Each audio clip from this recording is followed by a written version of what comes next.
जब एक बहू पानी देने के लिए अपने ससुर के कमरे में गई तो उसके हैवान ससुर ने उसका हाथ पकड़कर उसके साथ ऊंची नीची हरकतें करने लगा। बहू लाख कोशिश करती रही लेकिन ससुर ने जबरदस्ती अपनी बहू की आबरू को लूट ही लिया। नमस्कार दोस्तों, स्वागत करता हूं आप सभी का एक बार फिर से अपने एशियन क्राइम अफेयर चैनल में।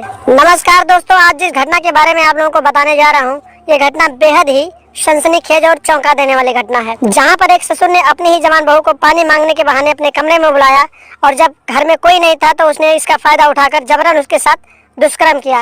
इस घटना का खुलासा तब हुआ जब इस जुर्म को सह रही बहू अपने मायके पहुंची। दोस्तों, घटना की पूरी जानकारी आप लोगों को बताते हैं, तब तक आप लोग हमारे चैनल को सब्सक्राइब कर लें, वीडियो को लाइक कर दें और वीडियो को ढेर सारा शेयर भी कर दें। दोस्तों, ये घटना ससुर और बहू के रिश्ते को तार तार कर देने वाली घटना है। भला कोई बाप अपने ही बेटी की पत्नी के साथ ऐसा कैसे कर सकता है? चलिए पूरी घटना आप लोगों को विस्तार रूप से बताता हूँ। दोस्तों, ये घटना मध्य प्रदेश के जयपुर थाना क्षेत्र के एक गांव से सामने आई थी। यहाँ पीड़ित का पति अपने परिवार के लिए 2 वक्त की रोटी का इंतजाम करने के लिए परदेश गया हुआ था। इस दौरान बहू ससुराल में अपनी सास ससुर के साथ रह रही थी। इस बीच एक दिन सास किसी काम से घर से बाहर गई हुई थी, तभी ससुर ने बहू को पानी मांगने के लिए आवाज लगाई। बहू अपने ससुर के गंदे इरादे को नहीं समझ पाई और पानी देने के लिए उसके कमरे में चली गई।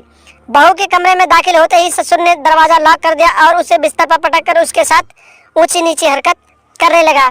दोस्तों, हैवान ससुर अपने गंदे इरादों को अंजाम देने लगा। बहू ने इसका विरोध किया लेकिन घर में कोई नहीं था जो उसे उसके हैवान ससुर से बचा पाता। बेचारी बहू रोती बिलखती चिल्लाती रही और ससुर उसके साथ अपनी इच्छाओं को पूरा करता रहा। जब बेशरम ससुर का मन भर गया तो उसने इस घटना की किसी को जानकारी देने पर उसे जान से मारने की धमकी देकर वहाँ से चला गया। उसके बाद पीड़ित बहू चुपचाप ये दर्द सीने में सहती रही। इस घटना का खुलासा तब हुआ दोस्तों जब पीड़ित बहू अपने मायके पहुंची।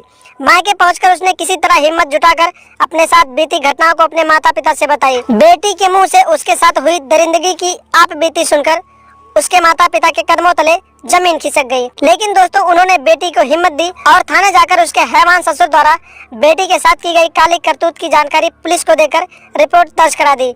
उसके बाद पुलिस ने मामले की गंभीरता से जाँच करते हुए आरोपी ससुर को गिरफ्तार करके जेल भेज दिया। तो दोस्तों, पीड़िता बदनामी की वजह से अपनी आप बीती किसी को न बताती तो हो सकता था कि हैवान ससुर फिर से मौका पाकर डरा धमकाकर उसके साथ वही कर्म करता। दोस्तों, अगर किसी के साथ कुछ गलत हो रहा है तो वो तुरंत इस बारे में अपने घर वालों को बताएं और आरोपी के खिलाफ तुरंत थाने जाकर मामला दर्ज कराएं। तो दोस्तों, आप लोग भी ऐसी आपराधिक मानसिकता को समझें और अपने परिवार को सुरक्षित रखें और अपने यार दोस्तों को ऐसी आपराधिक मानसिकता न रखने की सलाह देते रहें और ऐसे लगातार आपराधिक घटनाओं के बारे में जानने और सुनने के लिए हमारे चैनल के साथ बने रहें और हमेशा देखते रहें एशियन क्राइम अफेयर।